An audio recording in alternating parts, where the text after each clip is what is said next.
In the headlines, troops kill 6, arrest dozens at Boko Haram market in Borno. Group calls for a resolution of Atiku Wike crisis ahead of 2023 election. NLC calls for downward review of license costs for broadcast organizations. And on the foreign scene, Ukraine vows powerful response to any Independence Day attacks. Hello and welcome to Trust TV News Update. I am Ibrahim Yusuf.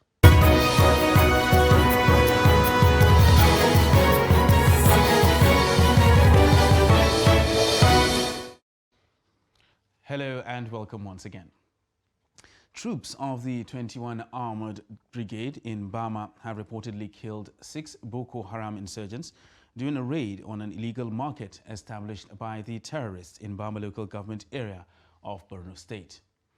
Reports say the operation took place on Wednesday at about 11 a.m. when troops in collaboration with the Civilian Joint Task Force stormed the illegal market known as Dola Market at Bararam village in Bama. The traders were reportedly selling items such as maize, beans, salt, used clothes, drugs and petrol to the insurgents in exchange for scrap metals. The suspects have reportedly been transferred to the brigade headquarters in Bama for investigation. Meanwhile, police in Yobe have paraded 2 suspected soldiers and 3 others in connection to the alleged murder of Islamic cleric Sheikh Goni Aisami Gashua along Gashua Kanu Road in the state. The soldiers are Lance Corporal John Gabriel and Lance Corporal Adamu Gideon, both of Reki Battalion, Guru, Yobe State. Police spokesperson Dungus Abdul Karim said the suspects will be charged to court. The principal suspect, Lance Corporal Gabriel, admitted to the crime and explained how he killed the cleric and seized his car. According to a statement signed by Army spokesperson Kennedy Anyao, any soldier found wanting will face the wrath of the law. The four Catholic sisters abducted last Sunday at Umulolo community along Okigwe-Enugu Expressway in Imo State have been released. The sisters were said to be on their way to a morning mass when they were kidnapped. Imo State Police spokesman Michael Abatam on Wednesday, who confirmed their release, refused to reveal if ransom money was paid. The abduction of the Catholic sisters was the latest attack in the southeast, where separatist tensions are on the rise. The House of Representatives Committee on National Security and Intelligence on Tuesday began investigation into the attack at the Kuje Correctional Center that led to the escape of 64 inmates. The committee's chairman, Sha'ban Sharada, on Tuesday in Abuja said the House resolution to investigate the attack was sequel to a motion moved at plenary. He said that the House on July inaugurated a joint committee on national security in the wake of the attack to investigate and come up with possible recommendations that will forestall a reoccurrence. Sharada said the committee would ascertain the roles played by security and intelligence agencies in the security breach and proper ways to mitigate against reoccurrence. And to politics now, where the People's Democratic Party members and supporters of its presidential candidate Atiku Abubakar are calling for an amicable resolution of the crisis between the party and the governor of Rivers State, Nyesom Wike. The group, which made the call during its general meeting, which held in Abuja, says its chances will be affected in 2023 if it fails to approach the poll as a united house. The report. After my commission of projects, nobody should say Wike has started, though. Because when I start,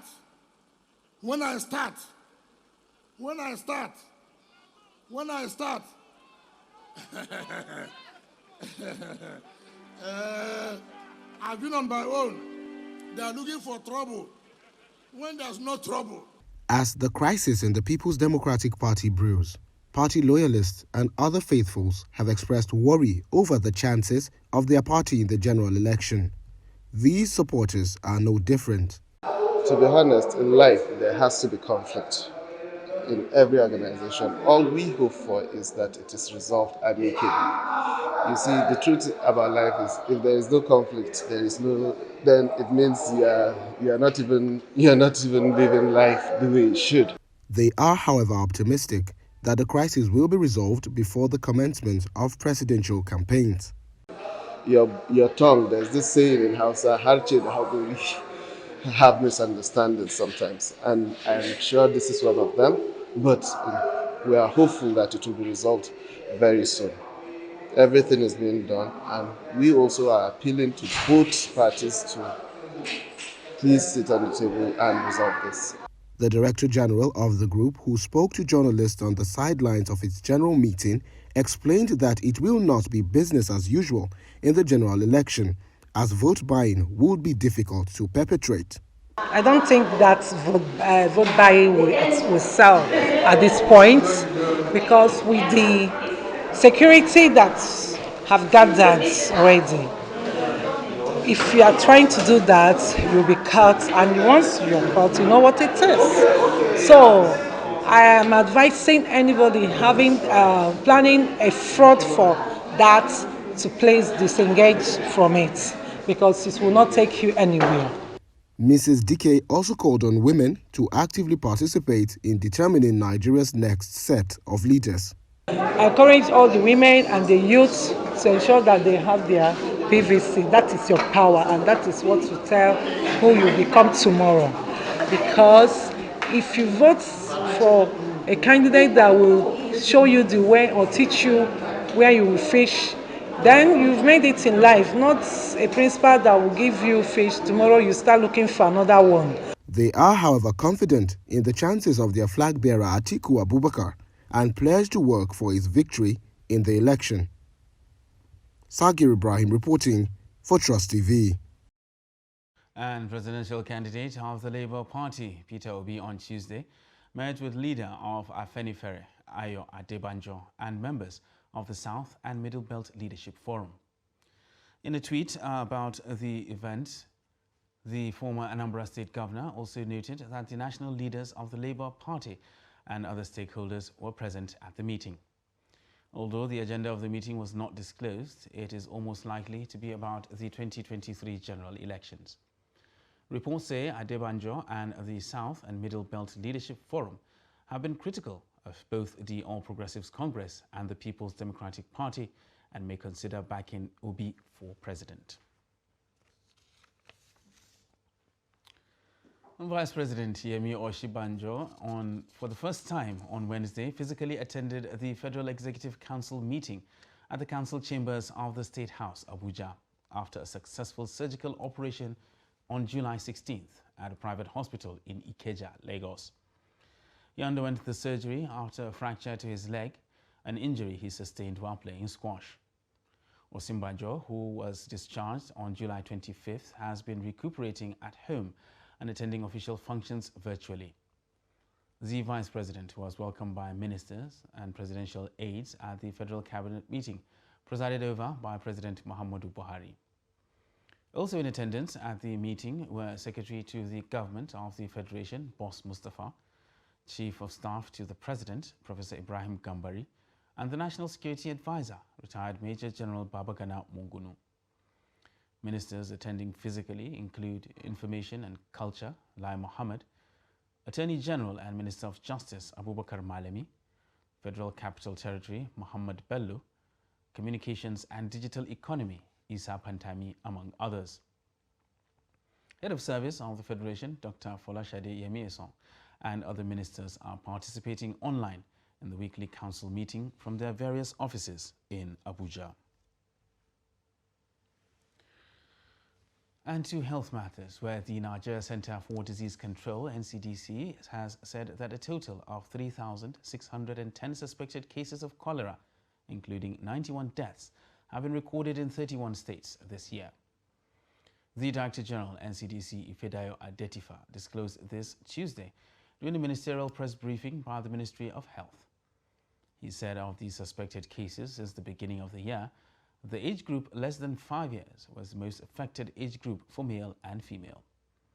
Adetifa also said from January 1st to August 14th, there were 530 suspected cases of monkeypox, 220 confirmed cases, and 4 deaths from 29 states. While saying that there is currently no case of Marburg virus disease in Nigeria, is that Nigeria had the capacity to test for the virus at the National Reference Laboratory in Abuja and the University of Lagos Teaching Hospital Laboratory for Human and Zoonotic Virology. The Nigerian Institute of Public Relations, NIPR, in collaboration with 70 other organizations, held the grand finale of its Citizens Summit on National Integration, Peace and Security. The need to foster national integration, rebuild peace and strengthen security in the country gave rise to the summit, which the NIPR President Mukhtar Siraju describes as a solution-driven initiative to address issues of national cohesion and reconciliation. The report.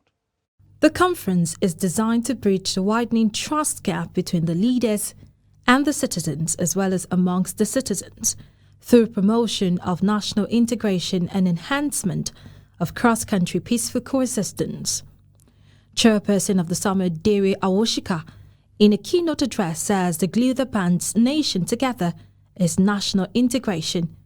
On a regional landscape, the African Continental Free Trade Agreement has been able to gradually ensure the seamless trade of goods and services between countries with their various regional bodies.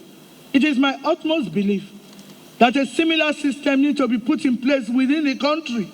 President Muhammadu Buhari, represented by the Minister of Information and Culture, said the concept of reopen conversation, rebuild trust as the summit's theme could not have come at a better time, as Nigeria is still battling the problem of insecurity, fake news and misinformation. This summit couldn't have come at a better time, with the issues of peace, security and national unity on the front burner of our national discourse. In recent times, in particular, the issues of peace and security have been on the lips of many Nigerians against the backdrop of rampaging terrorists, bandits and kidnappers. I want to say that under the purposeful leadership of President Muhammadu Buhari, who has directed the military to crush those terrorists, those terrorizing our citizens, peace and security are gradually being restored to the country.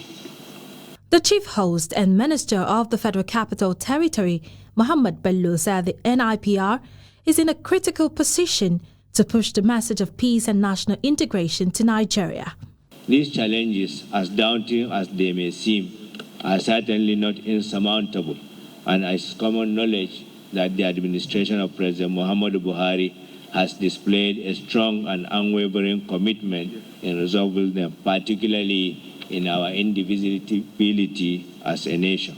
As public relations experts and perception managers, the NIPR is in the best position to push forward this approach of uniting us, identifying the factors that divide us. The summit featured a presentation of reports of the Zonal Dialogue Series, unveiling of the new NIPR logo and representations from relevant MDAs and non-governmental organizations in Nigeria. Martia Umar, Trust TV News, Abuja. You're watching Trust TV News Update. And still ahead on the news, how graduate blocks maker employs others. Details of this and more after the break. Do stay with us.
TV, documenting the Nigerian story.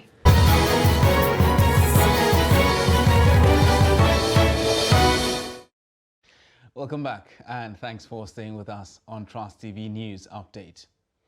Now let's recap our top stories. Troops kill 6, arrest dozens at Boko Haram market in Borno. And group calls for resolution of Atiku-Wike crisis ahead of 2023 elections. And in other news, the Nigeria Labour Congress has called on the National Broadcasting Commission to review the cost of operating licenses for broadcast organizations in the country. NLC President Ayuba Waba made the call in a statement days after the NBC announced the withdrawal of the broadcast licenses of more than 50 radio and television stations in the country. The NBC based the decision on the failure of the stations to renew their licenses. But Waba, in his statement, said the decision failed to take into account economic challenges that have hurt the operations of the stations, arguing that the stations did not deliberately refuse to renew the licenses. While acknowledging that the NBC had a regulatory duty in the broadcast industry, Waba stressed that the withdrawal of the licenses is a little too drastic, adding that it not only affected media houses, but also their staff and millions of Nigerians who follow programs from the affected media houses. And the Federal High Court in Abuja has faulted the decision by the National Executive Council of the Nigerian Bar Association to ratify the suspension of NBA's General Secretary, Joyce Odua. In a ruling on Tuesday, Justice Ahmad Mohammed voided the ratification by the NBA NEC of Odua's suspension by the NBA's National Executive Committee. Justice Mohammed was of the view that the NBA's NEC, which ratified Odua's suspension, acted in bad faith and in utter disregard of the proceedings of the court. The judge upheld Odua's lawyer's contention that the ratification effected by the NBA NEC at its meeting in August 21st ought not to have been carried out in view of the pendency of a suit by the suspended General Secretary challenging her suspension. And youth in the country have been told not to rely on white-collar jobs, but embrace entrepreneurship to enable them live a decent life and contribute to national development.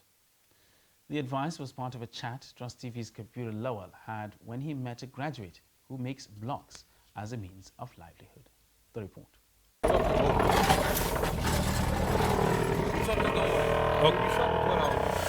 Sandakuye holds a university degree but has not stood on his way as he makes blogs to take care of himself and his family.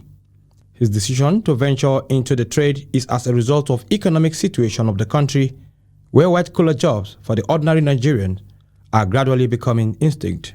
He told Trust TV that he finds fulfillment in block making. Well, I'm into bricks making, and by the grace of God, God has been helping us despite the challenges of the country, but we are still managing it, and you can see how the economic of our nation is going, but we are still trying to see how we can meet up with our daily living through this means. Kuye added that due to the level of unemployment in the country, taking up block making was not a difficult decision, as the can-do spirit which sets the average Nigerian apart both home and diaspora is alive in him.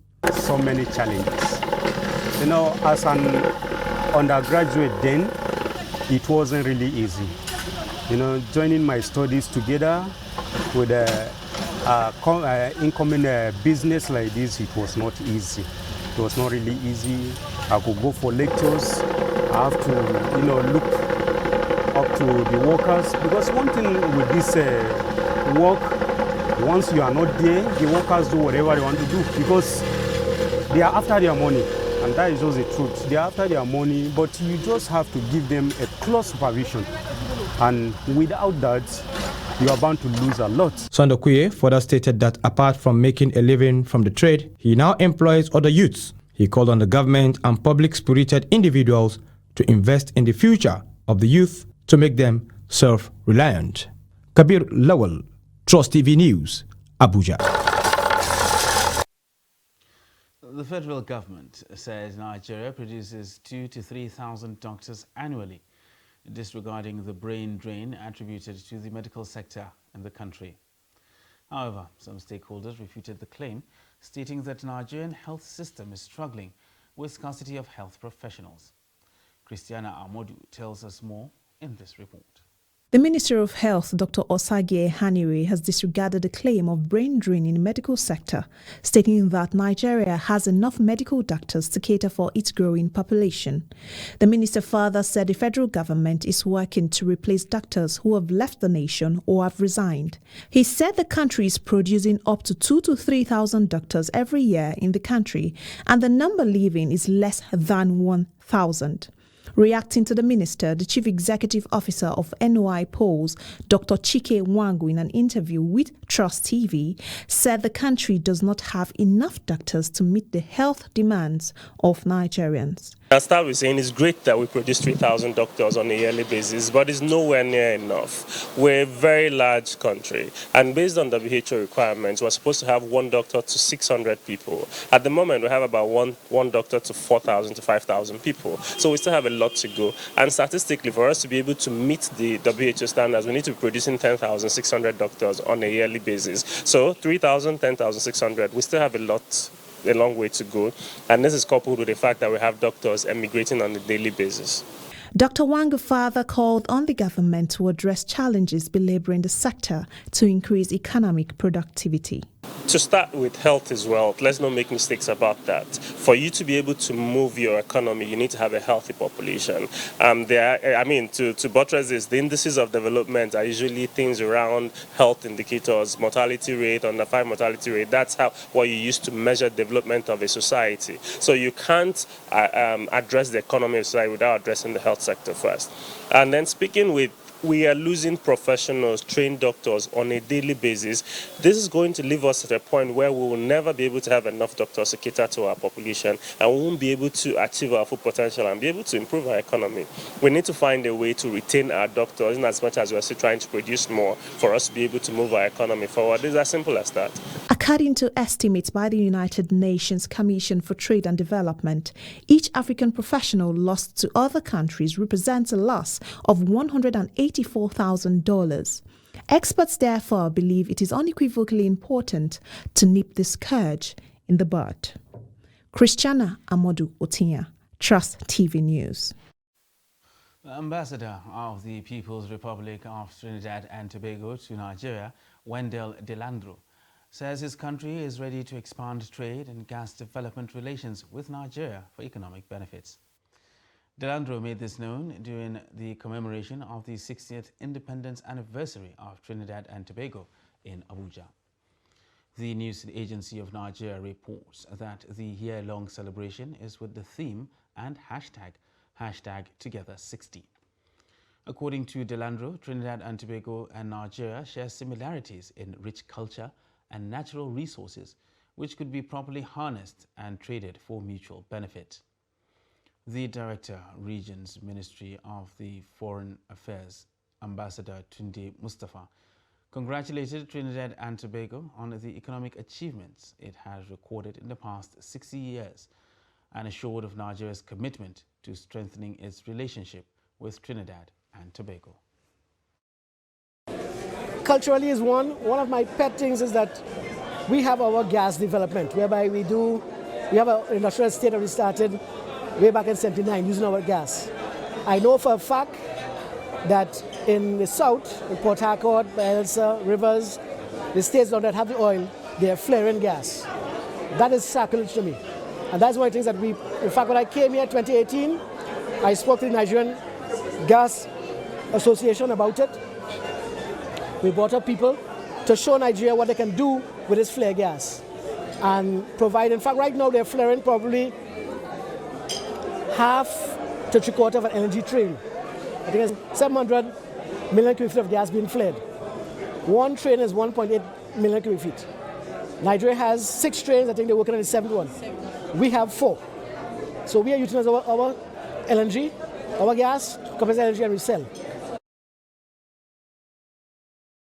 And with Ukraine set to mark its independence from Soviet rule in 1991 and 6 months since Russian forces invaded, President Volodymyr Zelensky has warned that any strikes by Russia would provoke a powerful response. Zelensky, who has led his country's resistance since Russian troops poured over the border on February 24th, also said Ukraine would restore its rule over the Crimea region, annexed by Russia in 2014. In a precursor to this year's invasion. Zelensky had warned at the weekend that Moscow might try something particularly ugly in the run-up to Independence Day on Wednesday. There has been unease among Ukraine's Western allies that attacks could be planned by Moscow on government and civilian targets during the national holiday. And in sports, the General Secretary of the Nigeria Football Federation, Mohammed Sanusi, says the Falconists missed their flight from Istanbul, Turkey to Nigeria, adding that they were not stranded in the European nation. Sanusi's claim followed reports that the Falconists, who left Costa Rica, venue of the 2022 Under-20 Women's World Cup on Monday after crashing out of the competition, was stranded in Istanbul. The players were pictured sleeping on bare floors and chairs at the Istanbul airport, waiting for their flight. Sanusi described the reports as mischievous and misleading, saying the girls missed their connecting flight, adding that the Falconets have finally boarded a flight to Abuja. And that wraps up Trust TV News Update for this hour. For more news, you can subscribe to watch us live on YouTube and of course follow us across all our social media platforms. I am Ibrahim Yusuf. Thanks for watching.